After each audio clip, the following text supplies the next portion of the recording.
यह लिखने का काम करते कि संविधान खतरे में है। 400 का पार जो है भ्रामक है, इसको खिलाफ हम सबको काम करना है, बीजेपी को हराना है और यह आरएसएस के बैनर तले करेगा। जबकि यह फर्जी जो आरएसएस के नाम से बनाने का कोशिश किया सकता, उसको हाई कोर्ट और सुप्रीम कोर्ट ने रिजेक्ट कर दिया। और यह इसके पीछे कांग्रेस के लोग साथ में हैं और कांग्रेस के लोग ट्वीट करते हैं, रीट्वीट करते हैं। और फर्जी संस्था का निर्माण भी अगर कोई किया है, यह फर्जी कांग्रेस ने किया है। जहाँ भारतीय जनता पार्टी प्रधानमंत्री मोदी जी के नेतृत्व में 400 पार करने जा रही सीटों का जनता के अपार जन समर्थन से, वही कांग्रेस पार्टी के नेता राहुल गांधी और सोनिया गांधी के इशारे पे 420 ही काम में लगे हुए हैं। यह एक धारा 120, 420 अनेक धाराओं का इसे अट्रैक्ट करता है। हमने चुनाव आयोग से कहा है कि इस प्रकार के जो फर्जी संस्था लोग बनाया है, उस संस्था के ट्वीट को हटाया जाए और ऐसे लोगों पर एफआईआर लागू होने करना चाहिए। और कांग्रेस को भी नोटिस देना चाहिए कि ऐसे फर्जी संस्थाओं का ट्वीट और प्रमोट करने का काम नहीं करे। इससे लोगों की भ्रम की स्थिति उत्पन्न होती है।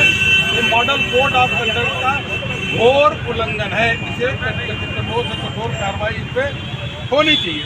और एक बात और, इस फर्जी संस्था के माध्यम से वही नैरेटिव बिल्डअप किया जा रहा है जो कभी राहुल गांधी जी बोलते हैं संविधान खतरा में, कभी ममता बनर्जी जी बोलती हैं और कभी और वो अपोजिशन के लोग बोलते हैं। तो पूरी तरीके से एक षड्यंत्र चल रहा है कि देश के लोगों में भ्रम उत्पन्न करने के लिए, इस भ्रम को जो इसके खिलाफ जैसा उत्पन्न कर रहे। चुनाव आयोग से मैंने पहले भी मांग किया था कई विषयों में, आज भी कहा कि आप कठोर कार्रवाई करिए। दूसरा विषय अखिलेश यादव का, राहुल गांधी जी और अखिलेश यादव जी, जनता ने रिजेक्ट कर दिया। भारतीय जनता पार्टी का गठबंधन जो है 325 सीटें जीते उत्तर प्रदेश में।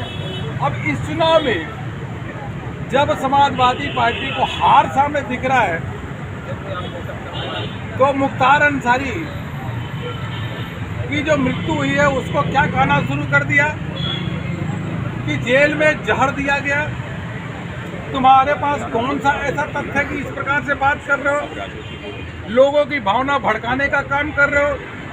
चुनाव का समय चल रहा है, इसलिए समाजवादी पार्टी चुनाव के समय किसी लोगों के धार्मिक भावनाओं को भड़का करके चुनाव का माहौल खराब करना चाहती है।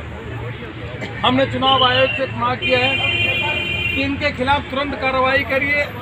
और यह कई धाराओं का, इंडियन पेनल कोड का उल्लंघन है। शांति व्यवस्था इसे खतरे में आएगी क्योंकि तथ्य सामने नहीं जा रहे हैं, वह लोगों को भड़का रहे हैं। और जब समाजवादी पार्टी के प्रमुख नेता अखिलेश करते हैं तो उनके साथ कई नेता इस प्रकार से बातें कर रहे हैं, इसलिए तुरंत इसको रोका जाए। दूसरा यह कहना है देश के बारे में इस प्रकार से अपमानजनक बात करना, संदेह पैदा करना। यदि राहुल गांधी कहते हैं कि मोदी जी अगर जीत जाएंगे तो राज्यों का टुकड़ा हो जाएगा, डराते हैं मतदाताओं को। अब अखिलेश यादव जी भी यही कह रहे हैं कि बाहर अमेरिका में और अन्य देशों में हत्याएं कराई जा रही है।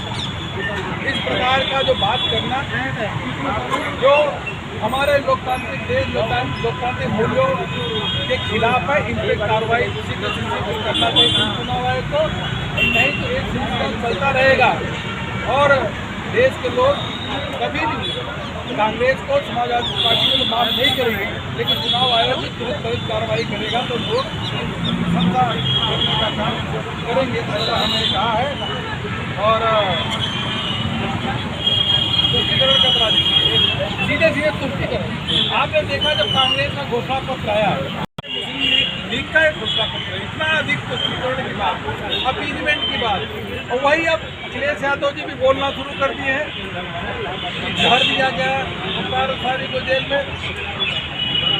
ऐसी बातें जो कर रहे हैं वो वोट के लिए कर रहे हैं, तुष्टिकरण की राजनीति कर रहे हैं और ऐसे वोट को इकट्ठा करने का प्रयास करने का काम कर रहे हैं, जहाँ मोदी जी सभी समाज को एक साथ एकजुट करके भारत का विकसित भारत का संकल्प को साकार कर रहे हैं, वही हम लोग तोड़ने का, समाज को तोड़ने का काम कर रहे हैं। बहुत बहुत धन्यवाद।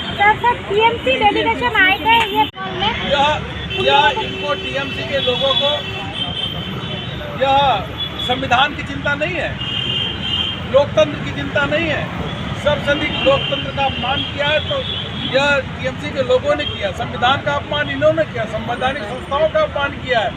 यह अगर देखें तो ये संविधान की चिंता नहीं है, संविधान यह शाहजहां की सुरक्षा का चिंता है, शाहजहां को बचाने की चिंता है कि किस प्रकार से शाहजहां को बचाया जाए। यहाँ आकर के नौटंकी कर रहे हैं, किया जा रहा है और सभी प्रमुख सिस्टम को बदला जा रहा है। अरे उनको हार का हताशा उनके सामने दिख रहा है। और यह पश्चिम बंगाल के बारे में पूरे देश भर के लोग जानते हैं कि गांव से लेकर के शहरों में कोई कानून व्यवस्था नहीं है, कोई सर्वसंधिक राजनीतिक हत्याएं होती हैं तो वो पश्चिम बंगाल में हो रही हैं। अब ममता बनर्जी जी का तो कभी भी संविधान पे भरोसा नहीं रहा है, कभी भी निष्पक्ष चुनाव कराने के लिए जो स्थानीय निकाय के चुनाव होते हैं, कभी भी निष्पक्ष चुनाव उन्होंने नहीं कराया। उनको केवल और केवल शाहजहां पे भरोसा है कि शाहजहां बचा रहे, शाहजहां पे कार्रवाई नहीं होनी चाहिए। नहीं तो आप यहाँ शाहजहां पे जो कार्रवाई हो रही है, आप यहाँ धरने पे बैठ रहे हैं। इससे पहले भी धरने पे बैठना चाहिए, नहीं क्यों नहीं बैठे आप? बहुत बहुत